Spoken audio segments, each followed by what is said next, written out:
நமக்கு என்ன ரேட்டில் தானே கிடைக்கும் இந்த மாதிரி ஹெச்எப்ல எடுத்தா? ஹெச்எப் எடுத்தால் உங்களுக்கு ₹1 பக்கம் வந்துருங்க. ₹1 பக்கம் வந்துடும். பக்கம் வந்துருங்க. அதுக்கெல்லாம் என்ன ரேட்டில் தான் என்ன ரேட் வரைக்கும் கிடைக்கணுங்க? நான் இங்கே பார்த்தீங்கன்னா உங்களுக்கு சொல்லப்போனால் ஒரு ₹80 ஆரம்பித்து ₹1 மேலே வரைக்கும் போகுது. 1.20 1.30 நல்ல மாடாக இருந்தால் 1.50 கூட இங்கே விற்கிதுங்க.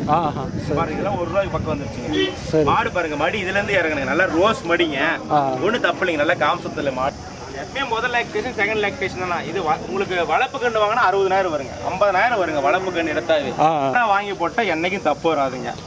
உதவாத மாடு முன்ன பின்ன வாங்கிட்டு அது எப்போ பார்த்தாலும் வைத்தியம் பண்ணிட்டே இருக்கணுங்கண்ணா. இதெல்லாம் வாங்கி போட்டோம்னா அது பாட்டு கறந்து இருக்கணும். அதுக்கு தேவையான தீனி கொடுத்தா போதுங்கண்ணா. அதுக்கு தேவையான தட்டு, அதுக்கு தேவையான தீனி, வரப்பில்லு அப்பப்போ பராமரிச்சு அது பாட்டுன்னு கறக்குங்க. இது வந்து பிறப்புங்கண்ணா நம்ம ஃபோன் நம்பர் வந்து 99 44 602 603ங்க. நம்ம காரியமங்கலத்தில் வியாபாரம் பண்ணிட்டு இருக்கோம்னா நம்ம ப்ராப்பராக அறுவருங்க. சரி சரி, நான் சிந்தாமணிக்கு வந்தால் எடுத்து தருவீங்க? எடுத்துக்கலாம், ஒன்றும் பிரச்சனை இல்லை. ஓகே, சிந்தாமணிக்கு வந்தாலும் எடுத்து கொடுப்பா. அவர் எங்கே தேவைன்னு கேட்டாலும் எடுத்து தருவோம்ண்ணா. நீங்கள் எத்தனை வருஷமா செய்கிறீங்க? ஒரு 15 வருஷமா பண்ணிட்டு இருக்குதுண்ணா வியாபாரம். சரி சரி.